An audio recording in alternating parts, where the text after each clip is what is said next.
Oke, Assalamualaikum warahmatullahi wabarakatuh. Kembali lagi bersama saya di channel Muhammad Rizky Faldur Rahman. Bersama saya Muhammad Rizky Faldur Rahman dari program Teknik Komputer kelas AP1 Sekolah Vokasi Institut Pertanian Bogor. Pada video kali ini saya akan menjelaskan apa itu register dan RAM. Dan juga nanti akan saya kenalkan dengan suatu program yang bernama Emulator 8086. Namun sebelum itu, apa itu register dan apa itu RAM? Mari kita bahas bersama. Register merupakan sebuah tempat penampungan sementara untuk data-data yang akan diolah oleh prosesor dan dibentuk oleh 16 titik elektronis di dalam chip mikroprosesor itu sendiri. Register merupakan alat penyimpanan kecil yang mempunyai kecepatan akses yang cukup tinggi yang digunakan untuk menyimpan data instruksi yang sedang diproses. Memori ini bersifat sementara dan biasanya digunakan untuk penyimpanan data pemrosesan selama pemrosesan atau data untuk diproses lebih lanjut. Di sini ada macam-macam register. Jadi register itu ada banyak ya.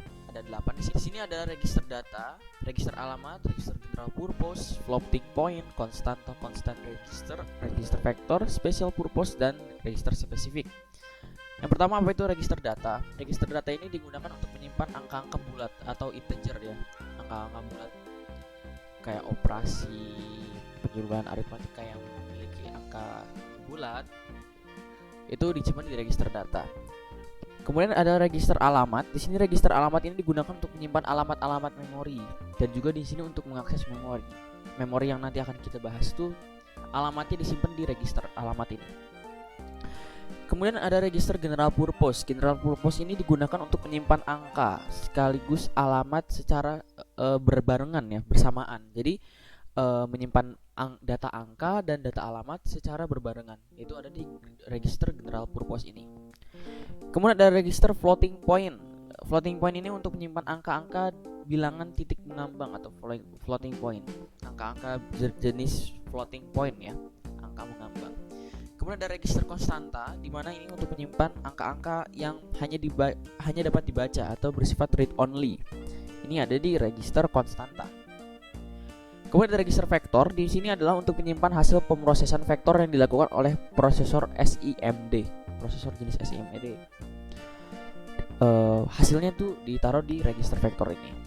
Kemudian ada register special purpose, di mana register special purpose ini adalah untuk menyimpan data internal prosesor, seperti halnya instruction pointer, stack pointer, dan status dari prosesor. Kemudian yang terakhir adalah register yang spesifik terhadap model mesin.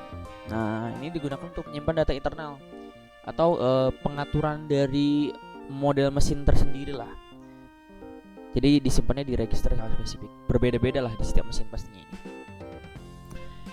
Kemudian kita bahas mengenai general purpose register. Nah, di sini yang nanti ada di emulator 8086.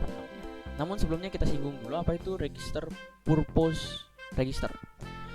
Purpose register ini merupakan register yang memiliki kapasitas penyimpanan 16 bit yang kemudian nanti dibagi-bagi menjadi low register dan high register, di mana masing-masing dari register low dan register high ini bernilai 8 bit.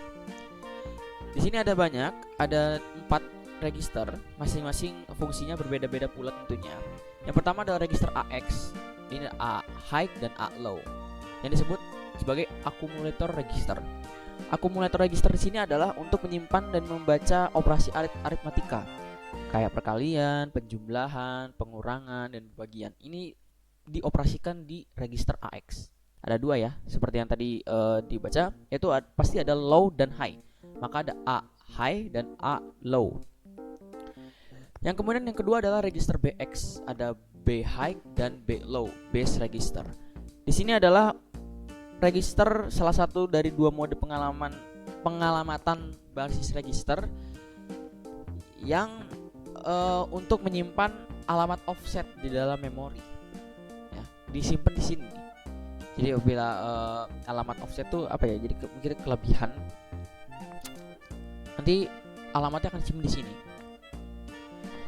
Kemudian yang ketiga adalah register CX, ada C high dan C low atau disebut dengan counter register. Counter register di sini adalah register yang dipakai untuk looping, ya. Register yang dibuat oleh mikroprosesor dalam disimpan dalam kegiatan looping. Jadi di sini tuh untuk loopingnya. Misalkan untuk melakukan operasi perhitungan operasi looping, melakukan operasi penghitungan untuk operasi pemindahan rotasi, dan melakukan operasi penghitungan pada operasi string. Jadi di sini adalah intinya yang ada data yang mengulang itu disimpannya di sini. Yang terakhir adalah register DX atau data register. Di sini ya seperti namanya ya, dia menyimpan kode limpahan dari register AX ini. Apabila register AX ini tidak cukup, maka dia akan melimpah ke register DX. Ini sama seperti register AX sih. Jadi dia intinya adalah menyimpan data heksadesimal ke dalam kode ACSII dalam register DL. DL itu apa nanti di DL ini nih, data low. Oke, kita langsung selanjutnya kita masuk ke segmen register. Segmen register merupakan register yang berfungsi untuk membuat alamat memori data yang akan disimpan ke dalam register.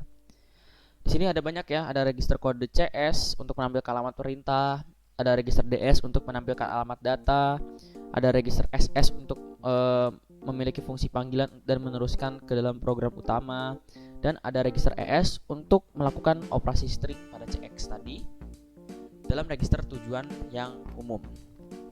Kemudian ada pointer register. Pointer register merupakan register yang berfungsi sebagai memori penyimpan offset dari suatu relative address atau alamat relatif ya. Register pointer dapat menunjukkan alamat data, kemudian operasi penumpukan, dan alamat perintah pada mikroprosesor. Ada 3 macam, ada register IP atau instruction pointer yang menampilkan alamat perintah atau garis perintah. Ada register SP atau stack pointer yang menunjukkan byte terakhir dalam operasi. Ada register BP atau base pointer yang memiliki fungsi kurang lebih sama dengan BX. Tadi BX apa? Ya, coba kita lihat BX. BX ini adalah base register, di mana dia menyimpan sebuah data ya, register BX tuh. Oke, kemudian ada flag register. Nah, flag register sini adalah sebagai penanda atau menunjukkan status keadaan dari suatu mikroprosesor. Jadi di ini flag register ini adalah yang menunjukkan keadaan si prosesor ya, keadaan si data mikroprosesor. Bit-bit data pada flag register yang berfungsi sebagai penanda status akan mengalami perubahan tergantung kepada proses yang sedang berlangsung. Jadi ini datanya pasti akan berubah tergantung pemrosesan data ya. Seperti ada carry, 1 ada carry dan 0 berarti tidak ada carry. Parity dengan 1 paritas genap dan 0 berarti paritasnya ganjil. Ada auxiliary berarti kalau 1 ada, kalau 0 tidak ada carry. Kalau Z ini 0 berarti 1 ada hasilnya 0, berarti 0 bukan hasilnya 0 gitu. Bisa dibaca ya, di sini ada sign, 1 itu berhasil negatif dan 0 positif. T itu adalah diakumulasikannya 1 untuk melakukan debugging. Ada interrupt ini digunakan dengan nilai 1 inter enable dan 0 berarti internya disable. Ini seperti saklar lah ya semua ini. Jadi 1 itu berarti ada dan 0 itu tidak ada. Ini kalau misalkan kalian baca sendiri lihat, ada 1 ini berarti cacah turunan, berarti cacah naik. Ini kayak berlawanan antara 1 dan 0. Ini mengandung 1 bit aja ya. Kalau tadi kan ada yang 16 bit untuk register, kalau ini flag register ini adalah 1 bit saja. Kita beralih ke random access memory. Nah, di random access memory ini apa sih? Memori yang disebut dengan memori fisik atau memori internal adalah media yang menyimpan data atau informasi sementara pada komputer. Jadi kita di komputer kan punya yang namanya SSD, hard disk mungkin, ataupun RAM ataupun cache. Cache ini yang berada di dalam mikroprosesor. Kalau RAM ini yang membantu pemindahan data dari hard disk ke dalam prosesor. Kalau hard disk ataupun SSD itu untuk menyimpan data dalam skala besar ya. Memori merupakan komponen yang penting dalam suatu komputer ya tentunya ya, yang berada di dalam CPU. Nah, ini cache ya, berarti memori ini akan menyimpan setiap program data yang diproses oleh prosesor. Oke. Kita tadi sudah membahas yang mengenai apa itu pengertian dari register dan apa itu pengertian dari memori. Selanjutnya bagaimana sih prinsip kerja dari register dan memori? Untuk prinsip kerja dari register adalah salah satu atau dari beberapa unit flip-flop yang nanti digabungkan untuk menyimpan dan memproses sebuah informasi dalam bentuk kode biner. Ya, register yang paling sederhana yang seperti saya bilang tadi ya, ada hanya 1 bit saja, 1 atau 0, ada atau tidak ada. Kalau ada yang lebih kompleks lagi, ada yang 8 bit atau yang tadi ada A high dan A low, ada B high, B low, C high, C low, sama D high, D low, itu yang register 8 bit. Kalau lebih tinggi lagi yang AX, BX, CX, DX itu yang versi 16 bitnya gitu. Jadi prinsip kerjanya seperti itu. Kalau memori ini adalah menjalankan sebuah program aplikasi. Prosesor ini membutuhkan data yang ada pada hard disk atau SSD. Tentu, kalau misalkan kita ingin membuka suatu program, maka program tersebut apabila dia sedang tidak digunakan, maka dia akan disimpan di hard disk atau SSD. Namun apabila akan digunakan oleh prosesor, maka prosesor itu harus membutuhkan data-datanya. Sementara ada satu kasus permasalahannya, hard disk atau SSD ini tidak mampu mentransfer data dengan kecepatan yang sama dengan prosesor. Karena apa? Karena bus memori hard disk atau SSD dengan prosesor itu berbeda kecepatannya. Jelas lebih cepat prosesor ya. Nah, bagaimana untuk menangani permasalahan tersebut ya? Dengan adanya RAM ya. Karena untuk menopang semua ketidakseimbangan itu, maka disambunglah dengan RAM agar keduanya ini tidak terjadi yang namanya bottleneck. Makanya tinggi-tingginya spesifikasi komputer, maka RAM pun harus kompleks ya, harus seimbang untuk menopang kegiatan di dalam mesin yang kita gunakan ini. Oke, mungkin itu sudah mengenai pengertian register dan RAM. Selanjutnya kita akan ke dalam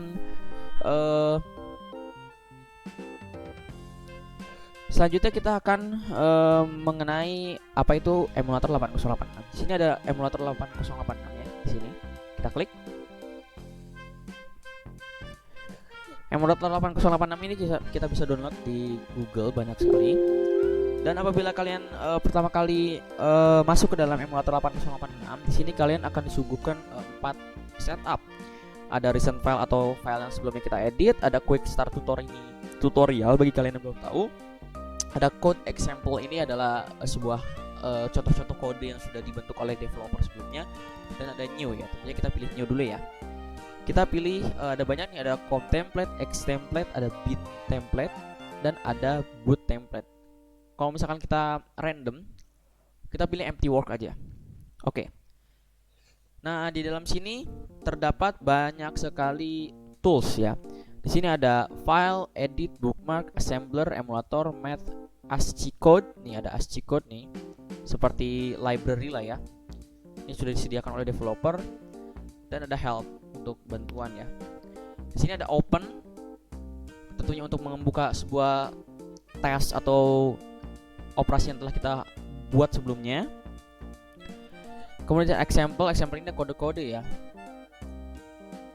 Example ini kode-kode nih, ada untuk mencetak hello world, untuk add dan subtract, ada calculate sum, ada binary, ada traffic light, nih banyak sekali ya. Coba kita yang hello world. Nah, di sini ada perintah ya, ada codingannya lah, bisa dibilangnya. Ini menggunakan bahasa assembly ya. Jadi emulator 8086 ini menggunakan bahasa assembly. Jadi apabila kita save, nanti di situnya format blocknya itu ada .asm assembly. Kemudian apabila kita emulate, di sini untuk merun sebuah programnya ya. Nah, ini ada source code-nya. Nah, di sini ada emulate nih. Nih, di sini ada emulate. Untuk program mencetak nilai high world ya. Di sini ada single step dan run. Apa perbedaannya? Mari kita coba. Apabila kalau kita run terlebih dahulu, run dia akan langsung mensekaligus,kan program ini sampai tuntas, sampai tercetaknya hello world di sini. Lalu apa itu single step? Single step ini kita kayak berjalan satu-satu ya. Single step. Oh, ini udah selesai dulu nih. Kita ulang lagi. Nah, single step ini kayak jalannya tuh selangkah-selangkah gitu. Nih, misalkan di sini nih, kalau misalkan kita lihat ada move nilai 3 ke AX ya. AX dipindahkan ke 3. Kemudian single step lagi, interrupt 10H, in 10H. Maka di sini akan tercantum juga in 10H. Nah, di sini ada move AX 1003H. Maka dia akan mencantum di sini 1003H, move AX 1003H. Atau agar kita tidak pusing, maka kita akan pilih yang simple dulu aja ya, simple dulu. Sini misalkan kita akan membuat sebuah program penjumlahan misalkan. Langkah pertama adalah kita move AX yang kita misalkan 8H. Kemudian move BX, kita BX nya adalah 2H misalkan. 1 hexadesimal ya. Kemudian add AX to BX, artinya ini adalah AX dicampur dengan BX. Move AX 8H ini adalah memindahkan angka 8H ke dalam register AX. Move BX 2H ini adalah memindahkan register 2H, memindahkan angka 2H ke dalam register BX. Apabila kita emulate, apabila kita single step ya di sini. Nah, di sini kita dekatkan lah ya. Nah, di sini ada AX, move AX 8H, maka nilai 8H akan dipindahkan ke AX. Kemudian ada single step, move BX 2H, maka nilai BX akan disimpan ke 2H. IP ini, tadi seperti tadi ya, IP ini adalah sebuah perintah untuk alamat perintah atau baris perintah dalam program ya. Baris perintah dalam program di sini. Ya. Kemudian single step lagi 0A. Artinya ini 10. Ini udah akhir nih. Tuh nop semuanya tidak ada perintah lagi. Sampai dia udah habis ya. The motor has halted. Oke. Akhirnya jawabannya adalah ini 10A, bener ya. A ini kan kalau di heksadesimal A itu kan 10 ya. 8 tambah 2 10 ya, bener. 10. Nah, kemudian di mana letak RAM atau memori? Kalian bisa lihat di sini ada auxiliary dan ada memori. Sebenarnya di sini juga kita bisa lihat sih. Ini adalah alamat memori dari program kita nih. 0100.2.001C. Bisa dengan titik 2 ini alamat memori atau RAM. Atau kita bisa lihat lebih kompleks atau lebih lanjut lagi di auxiliary dan di memori. Di sini ada lebih banyak lagi nih. Ada random access memory, ada update terus, dan ada list. Kalau misalkan secara list gitu, ini yang memorinya sama kan dengan yang ini. Nah, oke teman-teman, mungkin cukup sekian saja. Ya ini program singkat lah ya mengenai emulator 8086 ini. Saya harap penjelasan saya dapat diterima oleh rekan-rekan semua. Terima kasih teman-teman yang sudah menonton video ini. Apabila ada kesalahan dalam penyampaian kata maupun penyampaian penjelasan dari video kali ini, mohon dimaafkan. Sekian dari video saya. Wassalamualaikum warahmatullahi wabarakatuh.